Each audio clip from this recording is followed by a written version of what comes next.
A Day in My Life with Mama Potpot.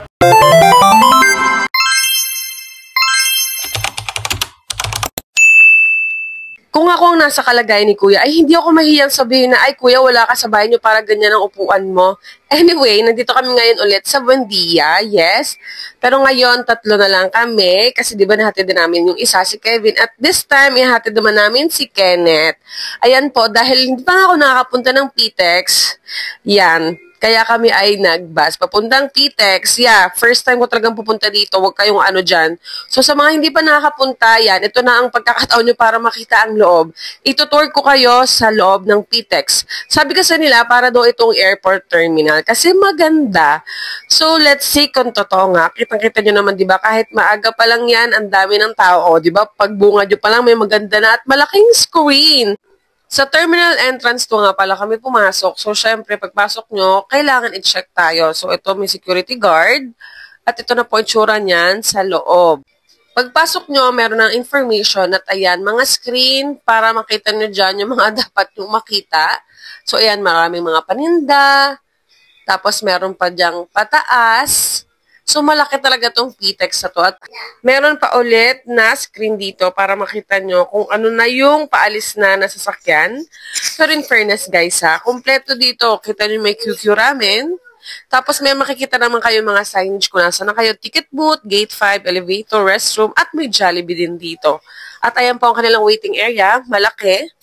At ngayon, pupunta kami sa restroom. So, titignan natin kung talagang perfect na itong PTEX. Kasi wala po ako nakikitang kalat ni isa talagang malinis. So, another ticket booth 4 po dito sa taas. So, ito po yung kanilang parang food court. Siyempre, sarado pa yung iba. At meron din po ditong ATM machine.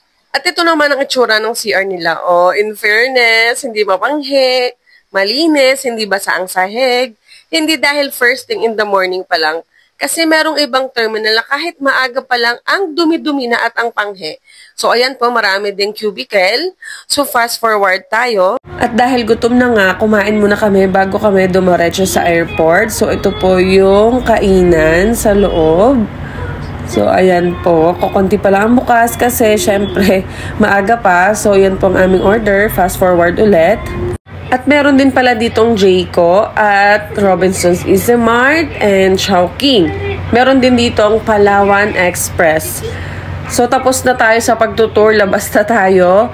Kasi baka malate na si Kenneth sa pag-check-in. Pupunta na kami dyan sa labas kung saan kami sasakay ng bus papuntang airport. Ayan, ganyan ang itsura niyan sa labas. Siyempre, pila ng mga bus. So, yan po nakalagay, Bus Bay.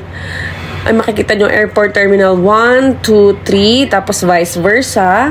At ito ang itsura sa loob ng bus na sasakyan namin papuntang airport. Pero lumipat kami ng Grab. Kasi alam nyo kung bakit. Dito pala ay 150 per head. Ito pala ay applicable lang kung mag-isa ka lang. So ayan nga. Napunta na kami sa Grab. Buti na lang merong available agad na Grab.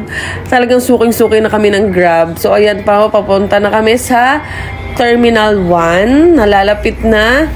At since si Kenneth na lang halos kulang sa kanyang grupo, hindi na rin kami nagtagal. Nagpaalaman na lang kami. Yan, syempre kay Yumi. Sa akin, syempre, pati kay Jonar. Hindi nakasama si Lauren at si Tenten kasi may trabaho. Busy. So, paano ba yun? Hanggang dito na lang ang aking vlog. Thanks for watching. See you on my next vlog. Bye!